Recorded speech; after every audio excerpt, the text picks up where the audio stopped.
Mob Entertainment has finally taken their first step towards the Poppy Playtime Chapter 5 hype, releasing a VHS tape style video titled Restricted Omni Tool.mp4. And in this video, we'll be analyzing what little new info we were given to try and make connections for what's to come for the upcoming chapter. And this does include a hint of an experiment that we haven't seen or even heard of yet. The video starts off as a regular Poppy Playtime grab pack tutorial introducing the Omni hand, what we got near the end of chapter 4. As we know, this hand allows you to access doors that would normally require higher clearance, letting you see more of Playtime Co's areas and equipment. What's weird about this VHS tape specifically though is that it basically withholds the info on how to use the hand remotely through static being at the bottom of the video. But we, the player, actually know how to do this, and not only did we do it in chapter 4, but we do it pretty shortly after what's shown to us in the video. It shows Harley Sawyer's point of view of watching Yarny exactly at the spots that we end up defeating him. This looks to be the part of the factory that included stealthily navigating around Yarny, which is evidenced by the console here with the thick cord stretching along to another console. A small sticky note on the left side of the monitor that Sawyer's viewing seems to have a checklist on which toys to watch, and he switches the camera over to Yarny, giving us a nice glimpse of the location. Now you would assume that the experiment number with the black dot beside it is Yarny, but his experiment number is 1166. Which means that Yarny being shown here isn't relevant to the note itself, and there might be a toy that we haven't seen yet. But this scene of Yarny going through the door does seem familiar, but more on that in a second. Sawyer looks down to reveal the Omni chip that he's holding and inserts it into the console, allowing Yarny to head through the door.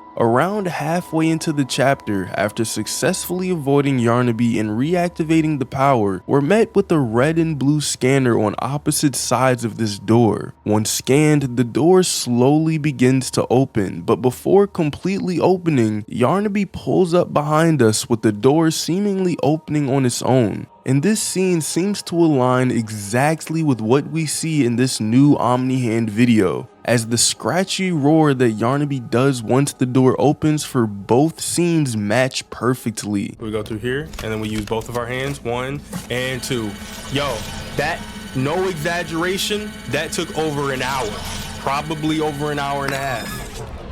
That was the So now that we've seen this and we've made the connection between the two scenes, it's pretty clear that everything about Sawyer being able to control parts of the factory via the Omni hand and Omni trip is true. But the thing is, this has already been set in stone through VHS tapes and character dialogue. This is just the first time we're actually seeing the Omni hand put to use by Sawyer himself. Plus, from what happened in the events of chapter 4, it's been made somewhat clear that our removal of the Omni chip is what killed Harley Sawyer, as there was a huge blast of electricity from his encapsulation machine thing, and he was even able to utter out his final words before the power supposedly drained completely out of him, subsequently ending his life. We here. Pull that, the button. Oh wait, key card. I'll take the key card. What is going on? Oh my goodness. Did this thing just explode? Oh, they're done moving. You saved. Oh, did I? So the main question that we should be asking is, why is this being shown to us? Why would Mob Entertainment show us the back end of a scene that seems to have already been dealt with? Well, let's look at the facts. We, the player, managed to lure Yarny into his own death by getting him caught dangling on a chain and having his own weight and struggle lead him down into the scorching pit below. We also managed to, as said earlier, take the Omni chip from Harley Sawyer, effectively killing him. What I didn't say yet though is that we make the Omni hand shortly after this, using the same Omni chip that we took from Sawyer. So with all all of this being said, there are 3 things Mob has brought to our attention: Harley Sawyer, Yarny, and the Omni hand. The chip and the hand go together, by the way, but Sawyer and Yarny are dead. So in a sentence, this new video that Mob Entertainment has posted is a reminder to us that we've acquired something that may have the power to end all of the torment, let me inhale,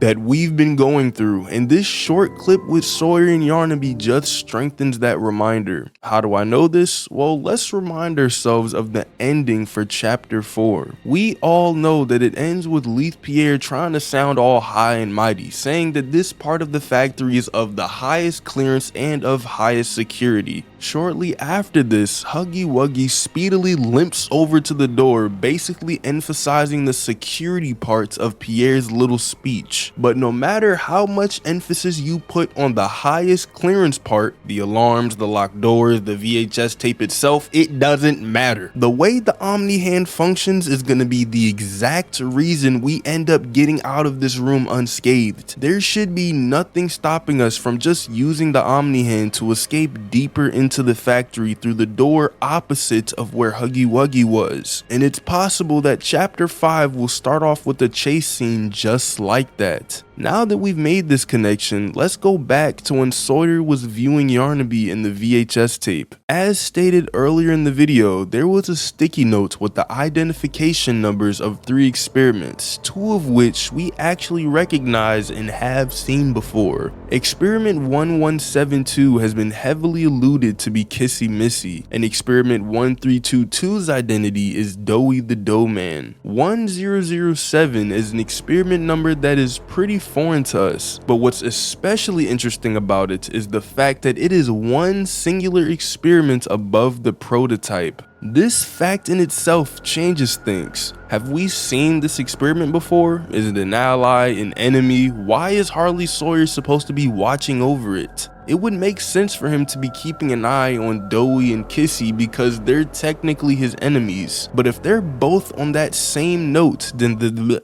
does that make that 1007 experiment his enemy as well? Some kind of vigilante toy? Regardless, the guy that was supposed to be watching over the experiment is pretty much dead, so any info about the potential whereabouts of this toy is pretty much impossible to get. And I think the most interesting angle on this is speculating on whether or not this experiment is more capable than the prototype simply due to its number. We already have tons of other toys with numbers above that one, and the numbers have never been stated to be linked with the toy's individual strength, but rather it seems to be just chronological, as you'll see that some of the very first toys that were created in Poppy Playtime have experiment numbers that are quite smaller. So with that being said, does that experiment have any relation to the prototype at all? There hasn't really been any toys that have proven themselves to be on par with the prototype, and the character that we initially thought had exceptional knowledge of the factory and its experiments turned out to be the prototype himself, which was Ollie. But what's weird is that near the end of chapter 4, Poppy asked if there was ever an Ollie, to which the prototype responds, Yes,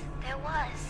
I knew it! That was a very long time. Ollie was the prototype. Now, I know this is a stretch, so y'all are perfectly reasonable for thinking this is crazy, but could there be a connection to be made here? Or did Ollie really get mollywopped by the prototype a long time ago? What do you guys think about all this? Let me know down in the comments. Thanks for watching, subscribe, and click on this video right here.